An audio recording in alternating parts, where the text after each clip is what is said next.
Good evening from Mumbai. This is Amit Kamath alongside Vinayak Mohanarangan, who's joining me from Noida as we try and recap what was a hectic first day at the Asian Games. Five medals were won by the Indians on day one of Hangzhou Asian Games. The Chinese did what they do best at these continental games, which is grab as many gold medals as they could possibly do, leaving other countries to fight for silver and bronze. Vinayak, you started your day with some women's cricket. You watched some rowing for a pleasant change of pace. You've taken a detour to the shooting ranges, to the hockey turf, to the football field throughout the day. You also tracked swimming and table tennis and volleyball through the day. That's an almost unhealthy amount of sport to cram in a day, my friend. Uh, what? As did you. I mean, I was only casually watching. I was flitting through. You were the one who was like most immersed into the whole thing. So Yeah, it's just the games mode. Yeah. So obviously, I think the headline of the day belongs to the rowers and the shooters. Opened the account on the first day. I think roughly speaking, about what we were expecting. I mean, the two medals in the women's 10-meter air rifle was probably what we expected. The team medal was more or less a given. It was a question of whether we could, try and push China or not. But they had three shooters in the top eight, so that was out of the question. So so that was in that case that was a good silver. And then Ramita did really well. Young teenager who was a junior world champion, now is a senior Asian Games medalist. That's a very good achievement to add to her CV. She called it the best medal of her career so far. So yeah, that was a good showing by her. Mehuli Ghosh might probably disappointed to just miss out on the podium. The two Chinese and two Indian shooters were the top four, so there were no surprises there either. And it ultimately had to be Mehuli who actually fought quite well from a couple of eliminations in the shoot-offs, and she just managed to keep going up, survive, and then in the end it came down to her and Ramita shot a superb, I think 10.8 at that point to prevail. So that was a very good contest between two young Indian shooters, and Ramita added a good senior medal to her collection. and what heartbreak! I mean, finishing fourth. I think it's the harshest. I know a lot of people talk about how hard it is to finish second or take home a silver. Like I was in Tokyo, I remember Ravi Daya coming after the medal, coming right off the medal ceremony with his silver medal actually in his pocket. And when we asked him where his medal even was, he was just pulled it out casually and he was actually giving it to us. And he probably would have let us take it away, because thankfully the volunteers, because it was the pandemic games, came and stopped him from actually giving away his medal for free. I mean, I know a lot of people talk about how silver is such a letdown of a medal, but I mean annoying medal. I think Virendra Skina was also speaking about that during one of the shows today in Sony, on how that's one of the most annoying medals to get. You're so close to gold, and that's but you're right. Fourth place is probably in my book, fourth place is the worst place to finish in any multidisciplinary event. I mean, if you're eighth, you've been outranked. You know that I mean, it wasn't you never had a fighting chance to begin with. Yeah. But yeah, so Vinayak, I also wanted to understand. You've seen shooting. Obviously, no surprises there, as you said. But the rowers, I mean, it's one of those heartland Olympic sports. These guys quietly head down. They are usually for 4 years, 2 years in the Olympic cycle. They're training by themselves at the Army node in Pune. They'll turn up at the Asian Games, win a bunch of medals. They'll go back into, I don't want to say anonymity, but it is a kind of anonymity, because the rest of the world just moves on to the the brighter stars on the Olympic program. Maybe nobody talks about the rowers for like the 2 years of the Asian Games, or then Between the whoever Olympics, makes it to the Olympics maybe. I wonder why that is. I mean, it's not. I mean, we've done decently well at the Asian Games, like you said, in rowing. It's not surprising to see us win rowing medals at Asian Games, but that's right. I don't quite know why that is. Maybe they don't participate in the big events enough. Pata nahi. I mean, Asian level they do, Asian championships and all that they do okay. But yeah, I mean, we are a nation obsessed with Olympic medals. So ultimately, Yeah. that is, I mean, for a sport even to be popular, I think we are a nation where the Olympic medal is a turning point for a sport to become popular. So that's probably part of the reason. But yeah, I mean, lovely story by Mihir today on our pages. You all should go check it out on how all these rowers basically started from Rajasthan. Most of them started from Rajasthan, where they barely see water, and then suddenly they see water and they fall in love with it, and it becomes like this lifelong passion. Really lovely story, and even the videos that Mihir shared, that looked quite lovely. The weather was great. I mean, good conditions to row. The men's 8, I think, deserve a special mention because among all the finals that I saw, at least they were the one who ran China close. China obviously dominated everything. They won, I think, all but one. If I remember right, all but one of the finals today, they won gold. So I mean, the men's 8 was actually one of the events where it seemed like, okay, China have a fight, and suddenly the Indian team was close, and then they couldn't quite get to it, but it was a good race. And I think so 3 medals out of I think 5 or 6 that we were in contention for was a good day one in the rowing field. Absolutely. Also, I think you look back at somebody like an Arvind Singh or Arjun Lal, pretty young, both of them, and they came through so much. They mentioned how I think Arvind has been facing back issues for the last 2 months or so. Their training was hampered. Basically, he was spending more time with the physio than actually in training, just getting that back in order. And for both of them to finish silver, I know obviously they didn't, maybe they were very behind the Chinese, but for them to still go on and win a silver medal.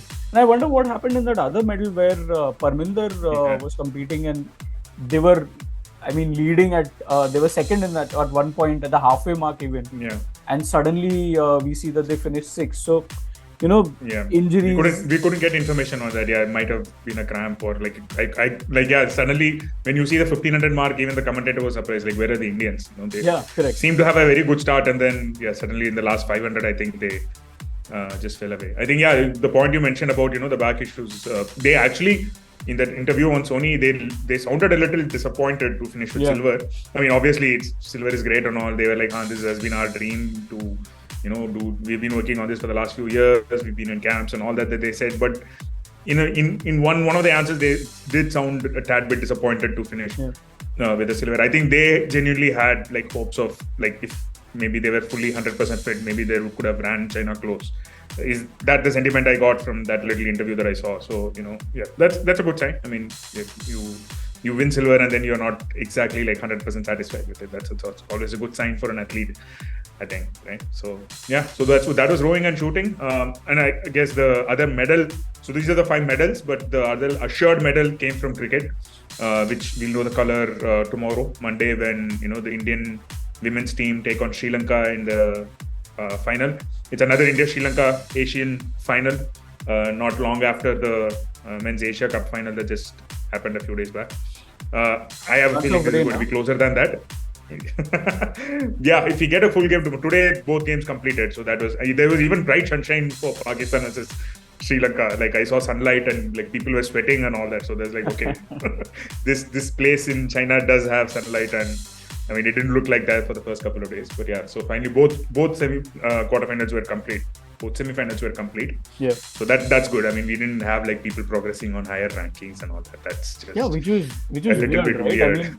weird. Imagine if a team like India had won all the way, they'd gone there all the way and had been given a gold just by higher seeding because every other match was rained out.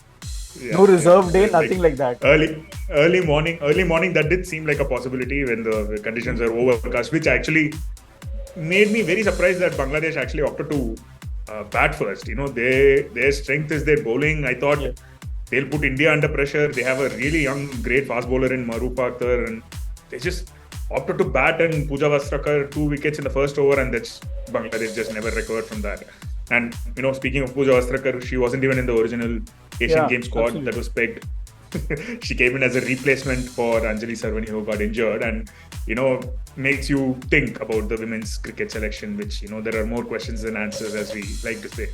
There are always questions around what they do, why they do, but suddenly they yeah. So Pooja Vastrkar had a statement to make. She started so well, finished with 4 for 17 in her 4 overs, brilliant spell. One of the wickets was a lucky one, wasn't out, but I don't think that made a difference in the overall scheme of things. Another very interesting thing from that final that I found on the semi-final was like two paces from India bowled 6 overs of the power play. In my time watching cricket, I can't remember that happening.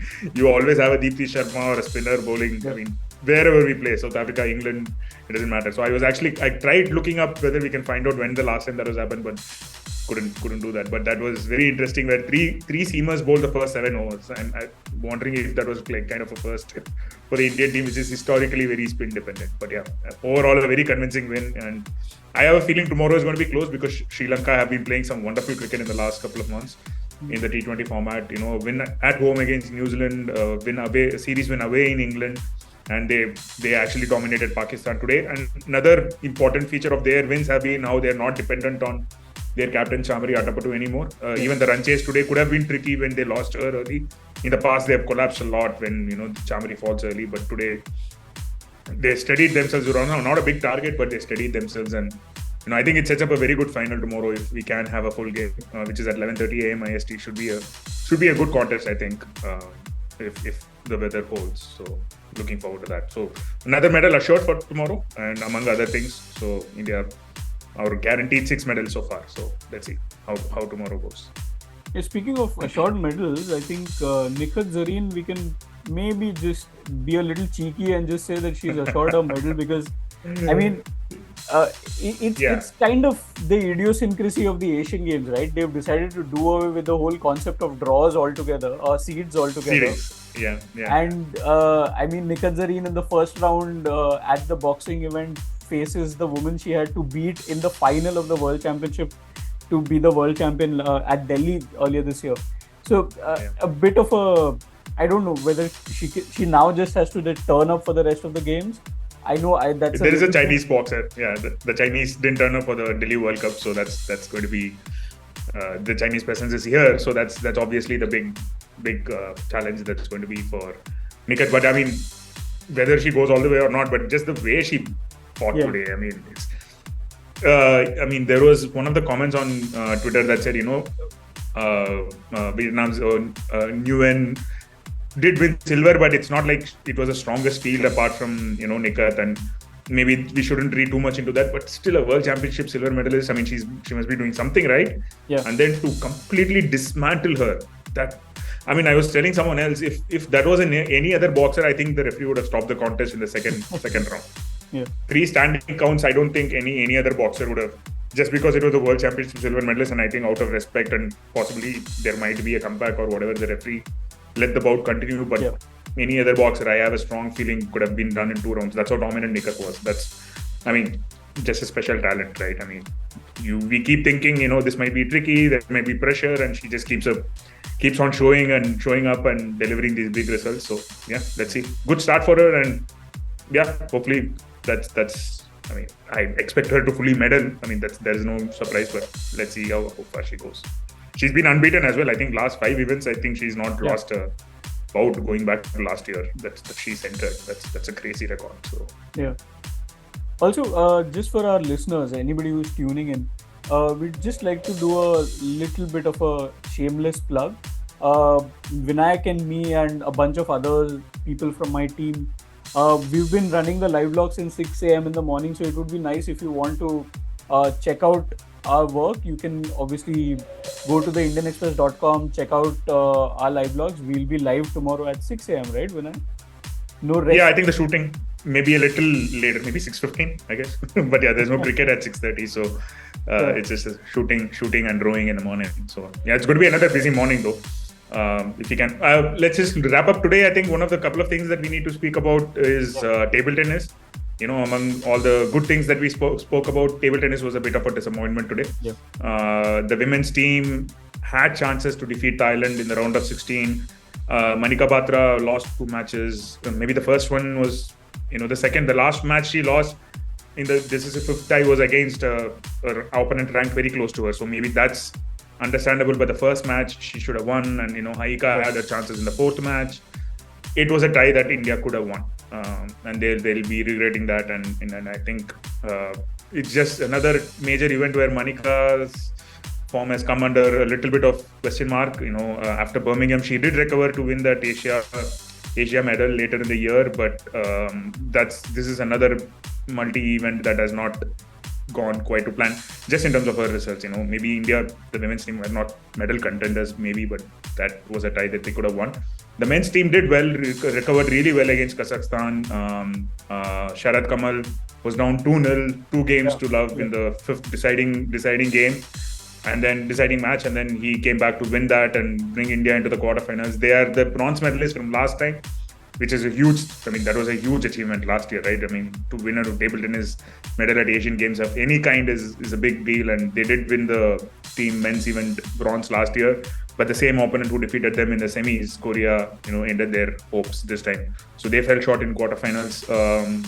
Sharath and Satyen both had their chances in the second and third matches respectively, but couldn't convert. And so both men's and women's team are out before the medals, and it's over to the mixed doubles. I think that's probably the mixed doubles and men's doubles are probably the best bet from here on, to see if we can match the 2 medals that we won last time. So among all the sports where we are looking at improving medals and on the 100 and all that, table tennis is probably heading to a place where we're going to be too short than last time in case the mixed doubles doesn't deliver.